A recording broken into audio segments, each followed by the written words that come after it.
I just finished welding in some frame rail connectors. I gotta get the shop vac and clean up this floor.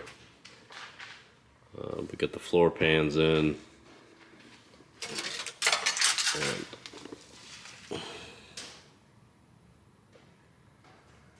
there's those frame rail connectors they welded back there to the frame in the front. I gotta clean up some of those welds, aren't the best.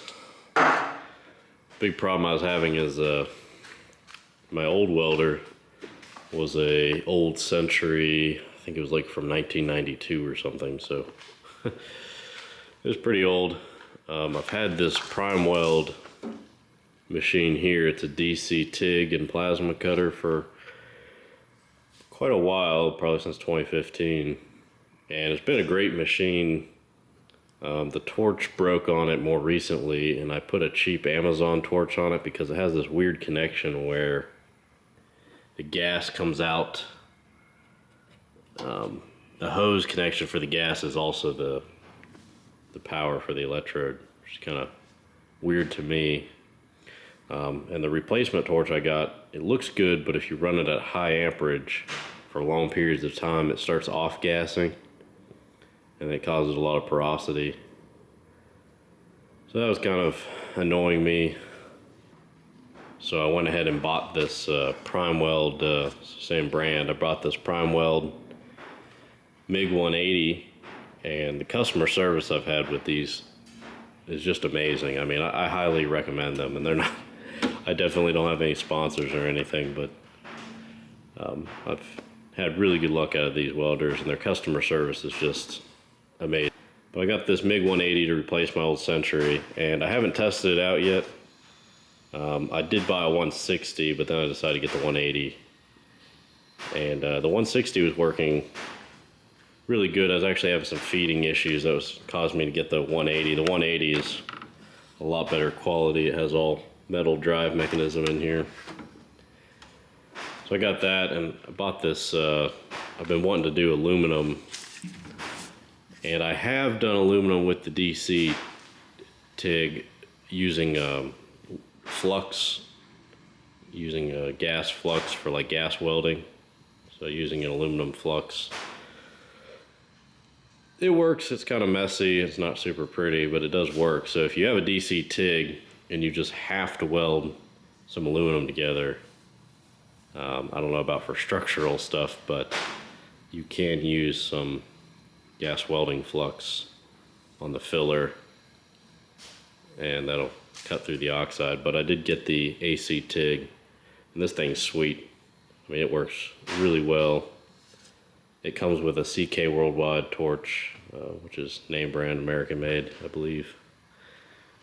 Anyhow, I decided to get the big welding cart and consolidate everything, so that helped clean up some of the space here. I gotta move the hoses and stuff over still, but I gotta finish doing some grinding here and there. There's, I think, a couple drill holes I wanted to fill in here. And then once I get that door panel, that panel off over there, and remove all the old seam sealer, I can wire wheel everything, get it all cleaned up, clean up the underside, and spray the epoxy primer on the floor section, both underneath the car and up here, and I'll probably go kind of up to this shelf wall right there. That'll let me start putting the front of the car back together as I move around to the back. I really don't like, I'm getting burnt out with this. I'm tired of rust repair and tearing cars all the way apart. I really just like to focus on mechanical things. I don't mind doing mechanical fabrication like motor swaps, making motor mounts, transmission cross members, wiring, computers, displays, you know, putting instrumentation on stuff. I like doing all that, but tearing cars all the way apart like this it gets kind of, to me, it gets a little overwhelming, I guess, maybe. And then I don't find any fun in it, especially rust repair. It's just so messy. I have to run grinders and sandblasters and welders, and it's just, I'm always contorted up underneath the thing, or inside of it, and it's hard for me to record because I don't want to get a bunch of grinding dust in the camera. So I don't know if I'm keeping this car, quite honestly. I might just get it put back together, try to get rid of it and get something I really want. I've been wanting to play with like a C4 Corvette. I used to have a C5, but wanted to do something kind of weird with the C4, maybe play with a Vortec 4200 in it.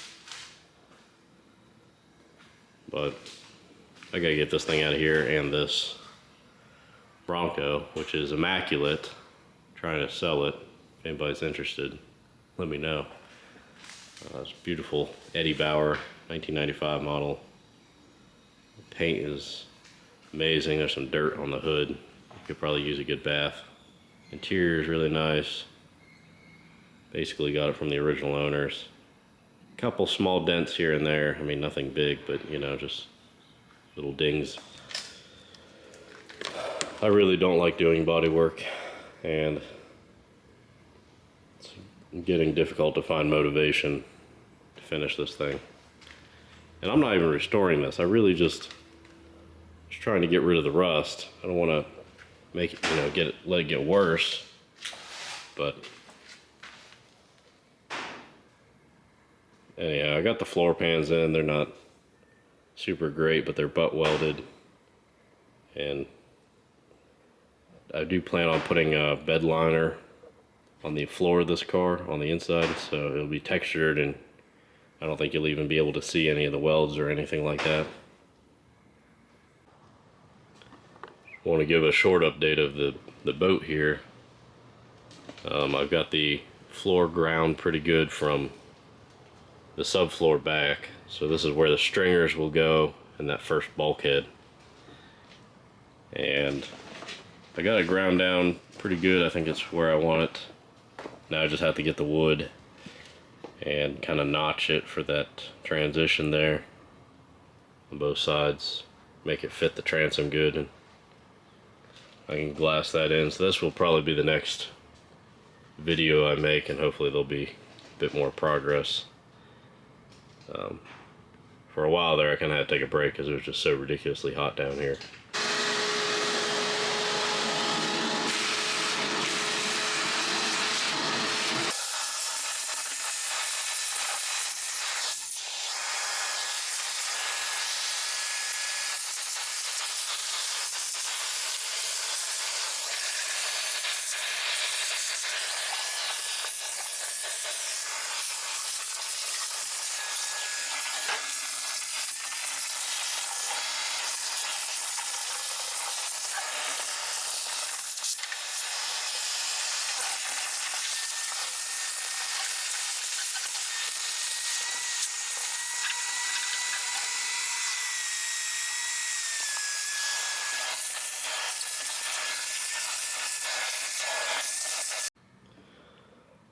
Alright, I got it pretty well vacuumed for now. I'm sure I'll have to do it again after I do all the sanding, but just want to get all those little bits of metal and sand and whatnot out of here.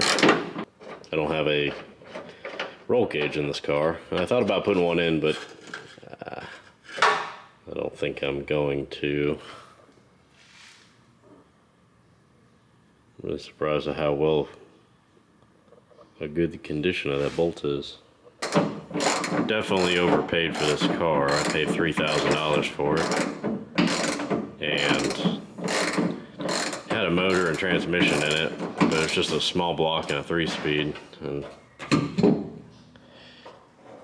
don't know. The bottom of the car is pretty clean, besides that quarter panel I showed. But yeah, the car was originally a 273, I think is what they are.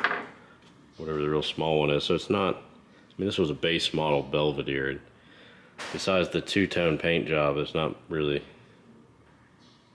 many options I see on it. There is a options plate, and I think I did go through it one day. It was a pretty unexciting build. And whoever owned it, I don't know, they didn't really take care of it well, I guess, because they got some really questionable things like the hole in the floor where the shifter was, because it was a column shift and they put a floor shift in it. And they just like bashed a hole in the floor with like an axe or something. And you see they did the same thing with the freaking radio. You know, I don't know, this car probably didn't have a radio, or it had one of those old 2-knob radios and somebody wanted to put a single DIN in it. And I mean, I'm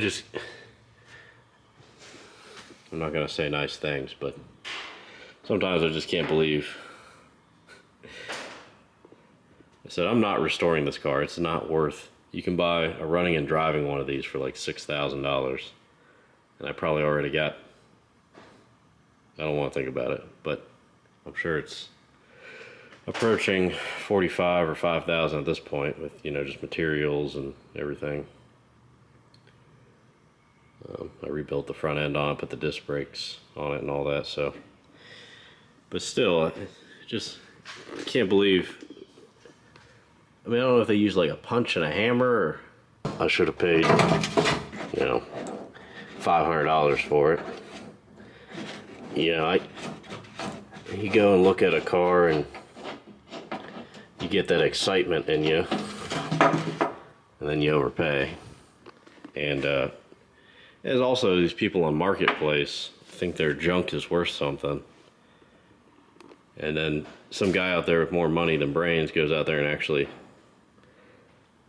pays for it, and then they think, oh, well, it's actually worth that. And it's not worth that, because I mean, there's plenty of them out there, and like I said, you're never going to get, even if you made this thing beautiful and you had a lot of the parts, it's not going to be a good investment at all.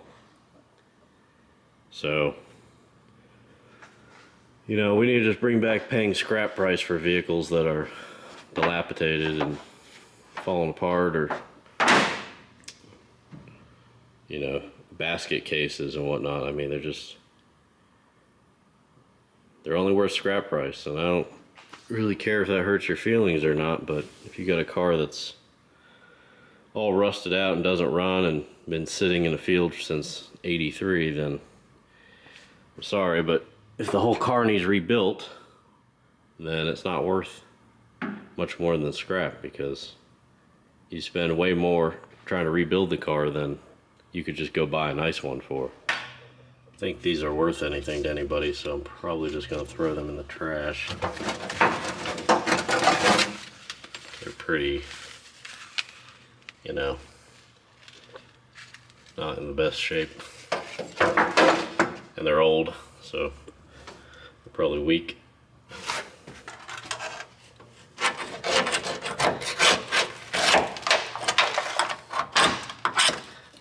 I think luckily this seam sealer is just, it's not too hard, but it's very brittle.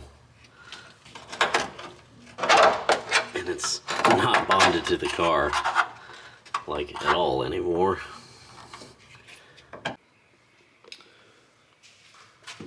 I just ground that down.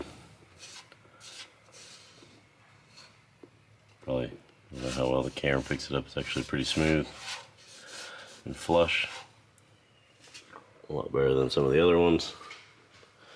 But I am going to spray that bed liner in here, so that's going to pretty much hide everything.